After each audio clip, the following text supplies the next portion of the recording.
Have you ever thought about how just like one single object can become this huge icon, something that ties together movies, watch collecting, and even really personal stories? Absolutely. And that's exactly what we're diving into today. We are. Yeah, this deep dive is all about the Hamilton Murph 38 watch. It's, so connected to Christopher Nolan's Interstellar. It's basically got a cult following now. Right. Our mission really is to unpack its journey, how it went from this custom-made movie prop to a watch people really love and can actually buy. And find out what makes it tick, so to speak, for both film buffs and watch nerds. Exactly. We'll look at its origins, how it changed, and this surprising personal connection it has for the writer of our source material. Okay, sounds fascinating. So to get the watch, we've got to start with the movie, right? Interstellar. Definitely. It landed in late fall 2014. Right. Christopher Nolan's first big one after he finished the Batman trilogy. And the music was a massive part of it, wasn't it, Hans Zimmer? Oh, huge. And what's really interesting is that main theme, Dreaming of the Crash. Zimmer finished it before they even started shooting. No way. Yeah. And our narrator, well, they went into the movie a bit skeptical, actually. Yeah. They were apparently a big John Williams fan, kind of Yeah. wary of Zimmer maybe being crowned too soon. Ah, okay. Found the Batman scores maybe a bit clinical. Something like that, yeah. Yeah. Tonal exercises rather than music, I think was the phrase used. So a tough audience initially, But Interstellar won them over. completely, utterly captivated, they said. Right from the start, that subtle music over the logo, they knew it was going to be capital C cinema. Mm-hmm. And they just fell for the whole generational family story, the emotion, totally swept up by Zimmer's score in the end. That really sets the scene. But the watch itself wasn't just like background dressing in the film. Oh, not at all. It was central. You see it all the time on Matthew McConaughey's wrist, Cooper's wrist. Right. But the key thing, the real plot point, is how Cooper uses it to send that coded message back to his daughter, Murph, through the second hand. And that wasn't just a regular watch they modified. Nope. This was, for all intents and purposes, designed from scratch just for the movie. That Morse code thing with the second hand. Yeah. That needed serious man-made practical effects. It was apparently a real team effort between Nolan and Richie Kramer, Film's property master. Wow.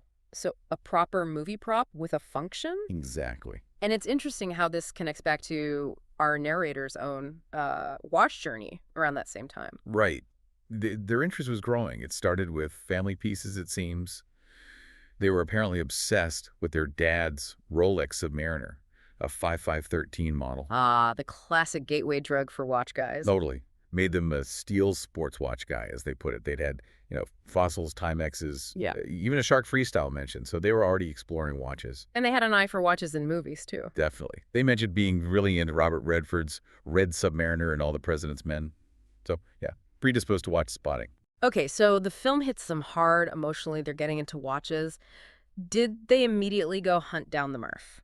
Well, here's the funny twist.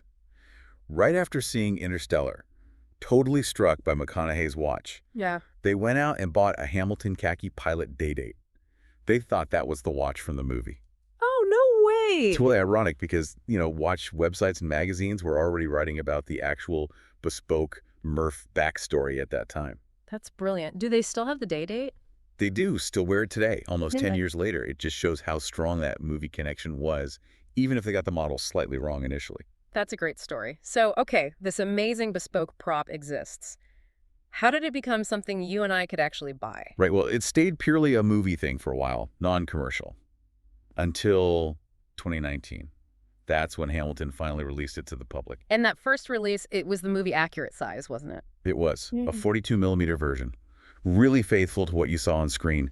It even had the Morse code faintly done on the second's hand. Subtle detail. Very. And the Fluke badge came in this cool Tesseract-shaped box. You can imagine the sort of cinematically inclined watch world went mad for it. I bet. But then the size became a bit of a talking point. It did, yeah. Once the initial, excitement settled, the general feeling was 42mm is maybe a bit big for this style of watch. A common discussion in the watch community, right? Size preferences. Always. But credit to Hamilton, they seemed to listen. Because in 2022, totally out of the blue, they dropped the 38mm Murph. Ah, the magic number for many people. Exactly. This 38mm version is about 11.1mm thick, 44.7mm lug to lug, which is, the length across the wrist. Right, affects the fit hugely. Hugely. And 38mm is often called the universally accepted sweet spot size. Our narrator was unreasonably excited, apparently, and has had one for nearly 2 years now. So it clearly worked for them. What's the Murph lineup look like today, then? Are there options? Yep, as of when this was written, there were three main versions of the 38mm Murph. You've got the original, black dial, leather strap, classic. The OG. The OG. Then, new in 2024, they added a white dial version. Oh, interesting. A white Murph. Yeah, it was the first real departure, and it sort of cemented the Murph as its own little sub-collection within Hamilton's khaki field line. Is a white dial Murph still a Murph, though? Or does it change the vibe? Well, the narrator asks that question, but Yeah. confirms, yeah, it is. It's different, though. Well- Dark khaki numerals, apparently a unique dial texture, evokes a Murph-esque Patek Philippe Calatrava, was the description. High praise. Okay, that's two. What's the third? Also new for 2024, it's the black dial Murph 38, but this time on a stainless steel bracelet. Ah, the bracelet option. Yeah. Still has those stylized numerals, the cathedral hands. Mm-hmm. Gives it a real toolish charm. People are seeing it as a really strong alternative to, say, a Rolex Explorer, but for under $1,000. That's a compelling package, a modern tool watch vibe with that movie heritage. Exactly. And the bracelet's only on the black dial version for now. Features a twin trigger clasp, which is a nice touch. Okay, so after all this background, the specs, the variations, what's it actually like to live with? Our narrators had the 38mm for over 2 years. Did the novelty wear off? Seems not. Definitely a keeper, they said, not just a novelty. Good to hear. They shared a nice memory, actually, taking it on a trip to Krakow, Poland, late 2022. Yeah. And they mentioned this odd detail of wearing it with a Carhartt-style work shirt. Same color and style as Cooper and Murph wear in the movie. Ah, channeling the film. Totally. Said it really elevated the feeling of the watch, full stop. That's cool. What about just like the practicalities, wearability? The size must have been key for them. Oh, absolutely. Yeah. They usually wear 36 to 38mm watches. So the original 42mm Coupe Hamilton, as they called it, was just too big. The 38mm is a no-brainer. Makes sense. And the strap, you mentioned it was a replica of the film's strap? Yeah, and apparently very stiff at first. Yeah. But because it was the movie strap, they felt motivated to break it in, like a new baseball glove. I get that. You want the authentic experience. Exactly. And the sizing on the 38mm is described as pitch perfect, mainly because the lugs are quite short, that 44.7mm lug-to-lug measurement we mentioned. So it wears smaller than the diameter might suggest. Yeah, wears quite compactly, Yeah. similar to how some Seikos fit. And for the narrator, that strap is essential. Couldn't imagine wearing it on anything else. It's part of the character. Let's zoom in on the dial and the case a bit. What makes it visually appealing? Well, you've got this matte, sort of brown-black dial and these tan stylized numerals. Very evocative of a classical era of watch design. Mm-hmm. Works really well with the cathedral-style hands. Then the case is stainless steel, brushed mostly, with quite a prominent crown.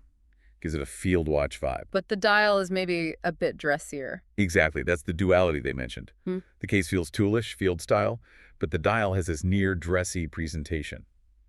It's an interesting mix. And legibility. Lou? Legibility is excellent. Everything's printed, matte finish, brush hands, very clear. The glow-in-the-dark stuff is described as good enough, not like torch bright, but functional. Gotcha. And what's powering it? The movement inside? It's Hamilton's H10 caliber. Yeah. Now, interestingly, the narrator actually said they'd prefer a solid closed case back on this watch rather than the exhibition one it has where you can see the movement. Oh, why is that? Just felt it suited the watch's toolish character more, perhaps. But they quickly added that, look, for under $1,000, the H10 movement is just so solid in every way. Reliable. Very. Gives a great sense of security about longevity and not needing frequent servicing. Performance-wise, it runs at 3 Hz, which is pretty standard and robust, and it has a really hefty 80-hour power reserve. 80 hours. That's impressive. You can leave it off all weekend. Pretty much. Take it off Friday, pick it up Monday, still ticking. So let's pull it all together. Why does this watch, the Murph 38, seem to hit such a chord? Well, it seems to capture all the feelings of something like a vintage Rolex Explorer, but without the stress or the price tag of owning a fragile vintage piece. Right. Accessible heritage feel. Exactly. And if you love cinema, especially Interstellar, it just hits every beat. It's got its own unique heritage now, great proportions, timeless looks. It's like holding a piece of the film's themes: time, love, connection. And speaking of connections, there's one final, almost unbelievable anecdote from the narrator, isn't there? Oh, this is properly mind-boggling. So the narrator's wearing their Murph 38. Yeah. They were at the U.S. premiere of Dune Part 2 last year. And just by sheer chance, they accidentally rode an elevator with Hans Zimmer, Get out, the composer. the composer himself, the guy whose Interstellar score basically started this whole journey for them, leading them to the Murph. And there they are, in an elevator with him, wearing the watch. That is insane serendipity. Almost boggles the mind, as they put it. You couldn't make it up. That just perfectly underlines why this watch is such a keeper for them, doesn't it? Like that pilot day date they bought by mistake. It represents these two deep passions coming together. Absolutely. It's more than just a watch. So if people are listening and thinking, okay, I'm interested, what's the damage? The pricing mentioned was $945 for either the black or white dial on the leather strap. And if you want the black dial on the stainless steel bracelet, that's $995. Pretty accessible for what you're getting, especially with that story attached. Definitely feels like good value. Okay, so as we wrap up this deep dive, here's something to maybe think about.